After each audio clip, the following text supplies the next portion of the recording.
What if the way most people try to build wealth is backward? Picture a normal week. You're working hard. Your closet is full of clothes you rarely wear. The house is filled with gadgets you thought would save time. Your calendar is packed with commitments you didn't fully choose, and somehow money still feels tight. Now look next door. Same hours, similar pay, fewer things, fewer obligations. And yet there's room for what actually matters. Less stress, more breathing room, fewer surprises at the end of the month. Here's the uncomfortable truth. Their advantage isn't earning more, it's living with less friction. Most households try to solve financial pressure by adding more income, more tools, more strategies. But the real drain comes from what quietly steals money, energy, and attention every single day. I'm Alex. Today we'll walk through a set of minimalist rules, starting with the most common leaks in everyday American life, then moving toward the systems that keep finances from sliding back into chaos. You'll see how subtraction creates control, and how removing clutter noise and unnecessary commitments changes the way money behaves over time. If this way of thinking makes sense to you, hit the like button to let me know it's helpful. Now let's start with the simplest move, and the one most people skip: cutting what's draining you before trying to grow anything. Remove financial and lifestyle clutter first. Clutter is rarely loud, but it is expensive. It shows up as 5 streaming subscriptions. You barely use a gym membership you keep, just in case delivery apps you open after a long day. And habits that quietly drain a few $100s a month without ever feeling serious. Most people don't fail at money because of one big mistake. They fail because of dozens of small, unexamined ones. When your finances are cluttered, you can't see where your money's actually going. And if you can't see it clearly, you can't control it. Start by scanning for the obvious leaks. Subscriptions you forgot. Services that once made sense but no longer fit your life. Convenience spending that exists only to compensate for stress or fatigue. These aren't luxuries. They're friction disguised as comfort. The same applies to commitments. Too many obligations mean less time to think, plan, and act intentionally. A cluttered schedule often leads to reactive spending. You're tired, rushed, and more likely to buy convenience instead of making deliberate choices. Think of this as clearing the ground before building anything durable. You wouldn't pour a foundation on top of debris and expect it to last. Money works the same way. When you remove the excess, what remains becomes visible, manageable, and surprisingly powerful. Most people try to earn more first. The quieter move is to make your current money easier to control. That shift alone changes everything. Control your mornings to avoid survival mode. The day is often decided before breakfast, when the first thing you do is grab your phone, check messages, scroll news, or react to problems. Your brain enters defense mode. From there, everything feels urgent, and urgency is expensive. People in survival mode don't plan. They react, they rush decisions, skip thinking, and choose convenience over intention. That's when coffee turns into takeout errands, turn into impulse buys, and small spending leaks multiply by the end of the month. Controlling your morning doesn't require a perfect routine. It requires ownership. The first 20 to 30 minutes should belong to you, not to emails, notifications, or other people's priorities. Even simple actions matter. Writing down 3 priorities, moving your body briefly, reading something grounding instead of something alarming. There's a noticeable difference between people who start the day calmly and those who start it scattered. Calm starters tend to stick to plans. Scattered starters tend to abandon them by noon. This compounds. One rushed morning doesn't ruin finances. Hundreds of them quietly do. Over time, mornings spent reacting train your brain to live short term. Mornings spent intentionally train patience, focus, and restraint. Wealth rarely comes from dramatic moves. It grows from repeated days where you weren't rushed, distracted, or pressured into decisions you didn't need to make. Control the morning, and you reduce the number of financial mistakes you even have the chance to make. Build routines that replace willpower. Willpower feels strong, but it's unreliable. It fades when you're tired, stressed, or distracted. That's why people who depend on motivation often start well, and then slowly drift back into old habits, especially with money. Routines solve this problem quietly. When saving, planning, and reviewing expenses are built into your week, they happen without negotiation. You don't ask yourself whether you feel like doing them. They're just part of how your life runs. Think about how many financial mistakes happen at night. Late online shopping, ordering food because cooking feels like effort, ignoring bills until they feel heavy. These aren't failures of intelligence, they're failures of structure. A simple routine earlier in the day often prevents them entirely. Minimalist routines are not packed schedules. They're light and repeatable.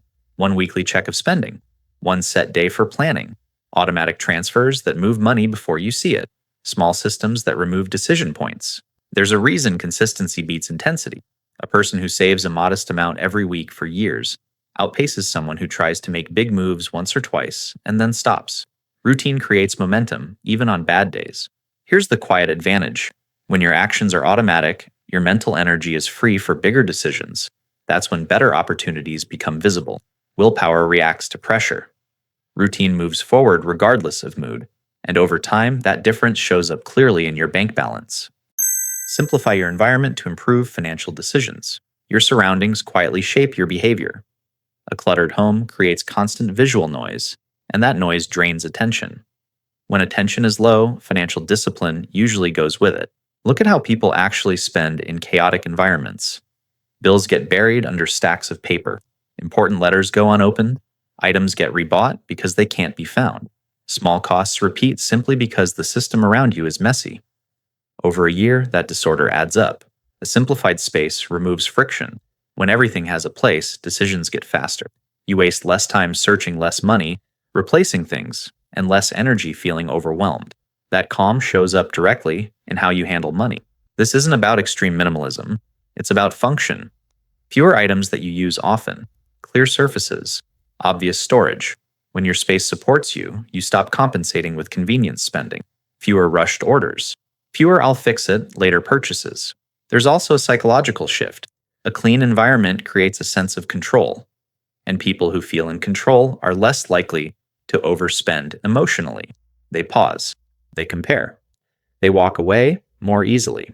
Here's the contrast most people miss. Improving income feels like progress, but improving environment often reduces expenses without effort. One makes you work harder, the other makes discipline easier. Over time, the quieter change tends to stick, and that stability shows up in better financial choices month after month. Reduce low-value social commitments. Time looks unlimited on a calendar, but it isn't. Every evening, every weekend, every obligation quietly competes with your ability to think clearly and act deliberately. And when time gets tight, money usually follows. Low-value social commitments rarely feel expensive in the moment. It's just another dinner, another event, another favor you didn't plan but felt awkward refusing. Yet these small yeses add up to late nights, rushed mornings, and fatigue that bleeds into spending. When energy is low, convenience wins. That's when takeout replaces planning and impulse replaces intention. People who manage money well tend to protect their time aggressively, not because they're antisocial, but because they understand energy is currency. A draining social calendar often leads to a draining financial one. There's a clear contrast here. A few meaningful connections tend to support growth. Too many shallow commitments tend to scatter focus. One deep conversation over dinner costs less, lasts longer, and leaves you energized. 10 surface-level obligations often leave you tired and slightly poorer without knowing why. Reducing commitments isn't about isolation. It's about alignment. When your schedule has space, your decisions slow down. You cook more. You plan ahead. You think before you spend. Here's what quietly changes. When you stop filling time just to avoid discomfort, you gain something rare: margin. And margin creates the conditions where better financial decisions become the default, not the exception. Reduce daily decisions to preserve mental capital. Every decision costs energy, even small ones. What to wear, what to eat, what to deal with first. By the time evening arrives, most people aren't out of time. They're out of mental capacity.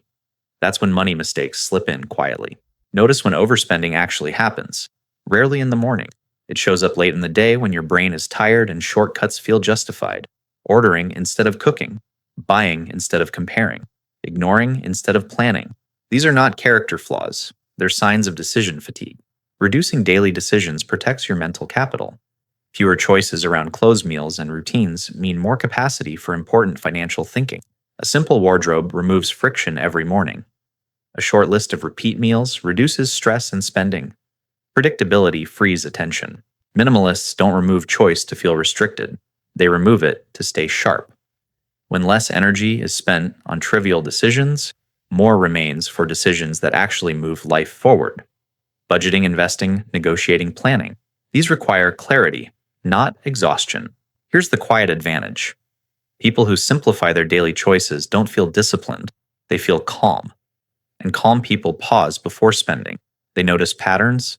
They catch mistakes earlier. Most try to fix money by learning more tactics. Fewer realize that protecting mental energy makes every tactic work better. When your brain isn't overloaded, restraint feels natural. Over time, that shows up clearly, not in motivation, but in fewer regrets and steadier financial progress. Limit information intake to avoid mental debt. Information feels productive, but most of it isn't. News alerts, endless videos, opinions stacked on opinions. It creates the illusion of staying informed while quietly eroding focus. And when focus drops, financial discipline usually follows. Mental debt works like financial debt. You consume more than you can process, and the interest shows up as anxiety, indecision, and impulsive behavior. People overloaded with information hesitate longer, second-guess plans, and often default to easy choices. Easy choices are rarely the cheapest ones. Watch how this plays out in real life. After hours of scrolling, your brain feels tired but unsatisfied. Planning feels heavy. Cooking feels optional. Comparing prices feels exhausting. Spending for relief suddenly feels reasonable, not because you need the thing, but because your mind wants silence. Limiting intake doesn't mean disconnecting from reality. It means choosing sources deliberately. Fewer inputs, higher signal. Consuming with intention instead of habit. When you reduce noise, patterns become obvious. You notice where money leaks. You notice what actually matters. There's a sharp contrast here. People drowning in information often feel busy but stuck. People with fewer inputs move faster and with more confidence. They decide once and stick to it. Here's the part most miss. Clarity creates patience. Patience prevents mistakes. When your mind isn't crowded, you don't chase every idea or react to every headline. And that restraint quietly protects both your money and your peace day after day. Delay purchases to kill impulse spending. Most money mistakes don't come from bad math. They come from timing. You see something, feel a rush, and act before thinking catches up. The purchase feels small, justified, even deserved. The regret usually comes later. Impulse spending thrives on speed. The faster the decision, the weaker the filter.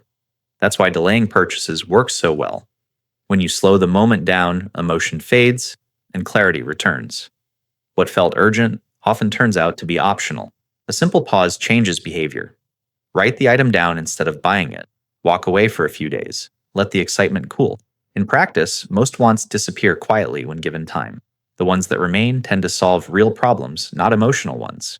Notice where impulse spending shows up most.